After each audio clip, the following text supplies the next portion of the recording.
Today in this video, I'm going to talk about 3 things that you can implement today in your rehearsals to help create more consistent performers and performances going forward.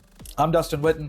I've been teaching marching percussion for 20 years, and I've taught high school and played high school. I've taught college and played in college, and I've taught indoor and played in indoor and WGI, you name it. I've taught across several states, and I've taught multiple programs. And I'm going to be talking about some things today that I have found are commonalities in the programs, at least that I've worked with, and that hopefully, if they apply to you, you can use them and actually correct that behavior and move it forward to have a more successful program. A lot of them have to do with consistency. So for each one, I'm going to tell you what they are, of course, and then I'm going to give you some tips on how to implement it or to make it better. And then I'm also going to explain, why it even matters and how it's going to help you going forward. So with that said, let's get started with the first one, and that is to cut bad attacks every time. Cut them all, okay? There is no reason to start poorly because you're probably going to end up in the middle somewhere poorly, or you're going to end poorly. And I like to think about it kind of like this. If you have a student who, a group of students that start a passage or a section of the show, and they start it poorly, okay? So it's a mess here, and then as they go through the rep, they're going to try to correct that behavior, okay? They're going to try to correct it and get it back on track. Depending on how advanced your students are, advanced students usually can correct it sooner, but more beginner level, greener students, so to speak, will take longer to correct it. And let's say you have a mix where nobody really ever corrects it and it gets to the end and it's still bad. Okay. You have wasted that entire rep of the show. You have learned nothing because there is nothing that is worth saying from a director's point of view to correct because the obvious was wrong. They didn't start together and nothing ever lined up from there. And hopefully you know that that's not typical of them. So it would make no sense to make comments on that going forward. Normally you just tell them to go back and reset. What I would recommend, and what I don't see a lot of ensembles doing, is just stopping in the beginning. If you ever watched Andy Griffith, Barney Fife, nip it in the bud. Okay? Nip it in the bud from the beginning so you don't waste time. But also this sets a precedent that they're going to have to restart if it's not good. If they're not ready to go from the beginning of a rep, then they will have to restart it and do it again. And we're not going to go forward until we at least get the first note together. Okay. Now, a bad attack can be whatever you deem it to be. It can be the first note. It can be the first measure, whatever it is. But we're going to get the first part right, and then we're going to move forward. You wouldn't want to go into a performance situation where you're being judged and you start the show off poorly, and then you don't know what's going to happen for the rest of it. So doing this will help build consistency in everything that you do. Now, it's going to be a pain if you've never done this before to do it in the beginning. It's going to feel like it's taking a lot of time away from your rehearsal. But I promise you on the back end, it's going to create a lot more opportunities for you to get things done later in the season because you don't have to worry about the bad attacks as much, okay? And when they do happen, you're going to cut them and you're going to start over so you don't waste a whole rep or multiple reps because they consistently don't start together. How you can do this a little more effectively is empower some of your leaders or your students to cut the ensemble as well. So in marching band, this might be your drum majors, right? So they are going to be listening and watching for bad attacks, and bad attacks can happen visually or audibly. So they're going to be listening for, the notes not to be together, but also for the step off not to be together. And then if they see it's not together, then they should cut the entire ensemble and run it back. And we should do that over and over again until we get the correct way that we want it to start. Okay. And hopefully that's just with everybody together. In drumline, you could have the center snare be empowered to cut the attack. Most higher level lines will do this. If they hear about attack, the section leader will just cut them off and they'll start over. And they know it's just a simple motion that the section leader will do, and then they know to start over from there. But it doesn't have to be some grand thing. It doesn't have to be a big announcement like, oh, it's about attack. Just cut it when everybody's set and ready to go. Let's make sure we get a good attack. That's all you have to say. And then we move forward. And that's all it takes after you've defined it and set it up for the rest of the season. Real quick, if you like content like this and you want to level up your drumming game, or maybe you don't have an indoor program right now and you want a way to keep your hands moving through the winter break so you keep getting better for next year, well, I host a online community on school.com called Making the Line, and I'm running my Chops for Christmas challenge. It's a 5-week challenge that starts on Monday, November 17th, and we are going to really hone in on the basics of drumming.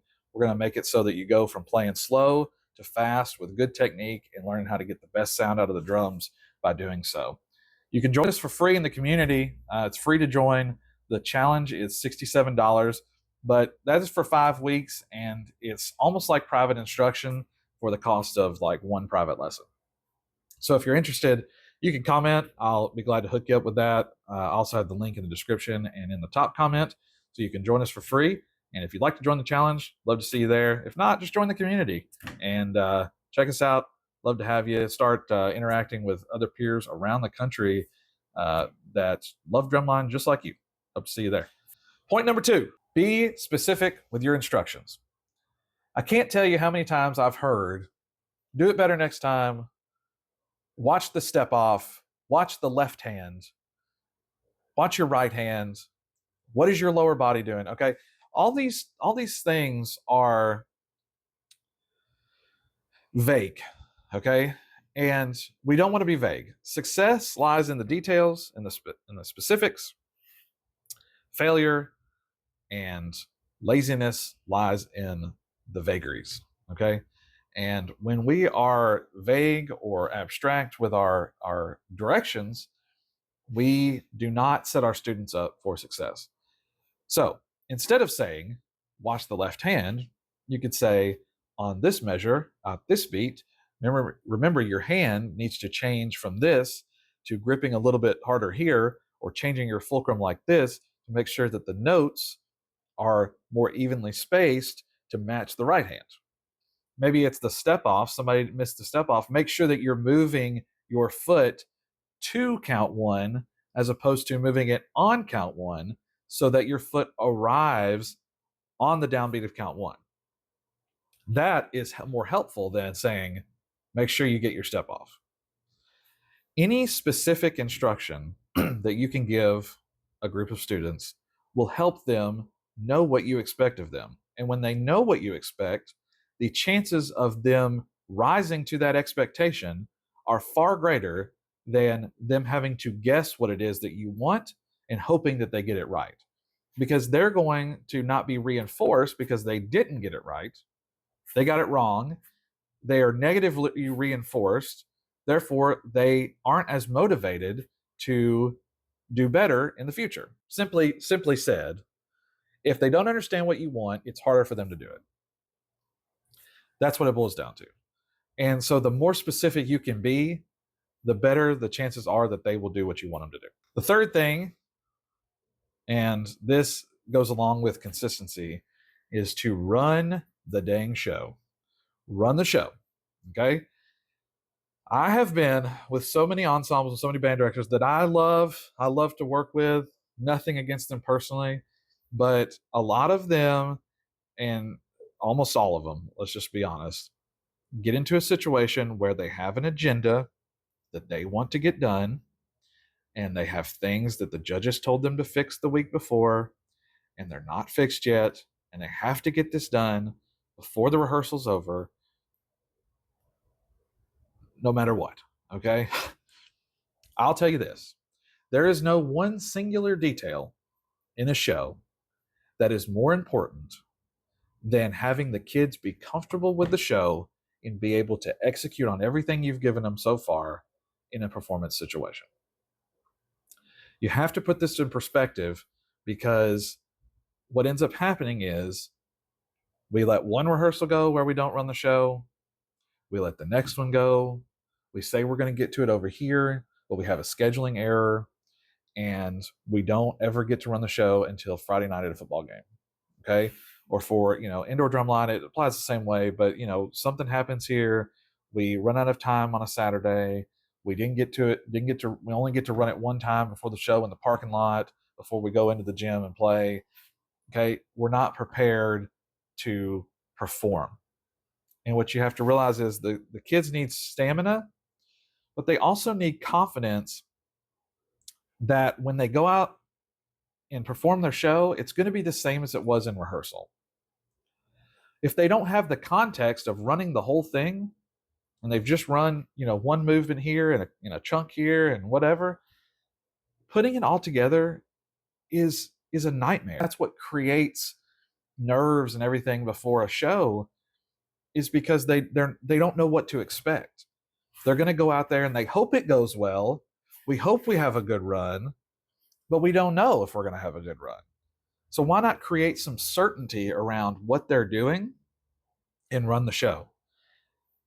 My suggestion for this would be to set the appropriate amount of time at the end of rehearsal. And when we get to this point, we're going to run the show. Okay. That way you're not dealing with the parents who are waiting in the parking lot. They're wanting to pick up their kid. You said rehearsal will be over at this time. You're running over. They're always getting mad at the band director. Like, we all get that and all happens. But if you really want to nail it down, say, when we get to this point, whatever the show is how we're going to run it. And I would suggest doing that every rehearsal if possible. What I would suggest not doing is saying, oh, we'll run the show on Thursdays. That's going to be our full run day. Because the same thing happens. And really, one run a week, especially for newer kids, is not enough to have them feel confident so that they are upholding the expectation that you set for them. You want them to perform well, but we're not giving them the ability to get comfortable and understand fully what performing well means. Bonus tip, if you think about it from, a full season's perspective and how you want to teach, if you have consistency in your performances where every performance is exactly what you rehearsed, then you know exactly what to fix the next week at rehearsals. If every performance is different and you're having problems that come up, it's like, oh my gosh, this has never happened before. It's like a freak accident, a freak situation, one-off situation. That's because your rehearsals weren't consistent enough so that your performances could be consistent. And then you're fixing things that a judge saw and they've made a comment on, and you think you need to address that, but really that was a one-off thing because your lack of consistency, and it's a compounding effect that creates a lot of confusion. And to put it simply, you're just always chasing something that doesn't matter.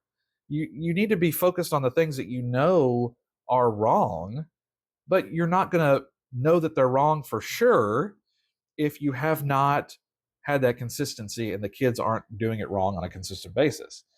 I would rather have them doing something wrong on a consistent basis than something different wrong every other rep, okay, or every other show. At least I know what to work on. At least there's clarity in what our problems are and our weaknesses are so that we can work on those and make them better. So that's it. Those are three things that you can do today to put your ensemble and your students' success in a better position.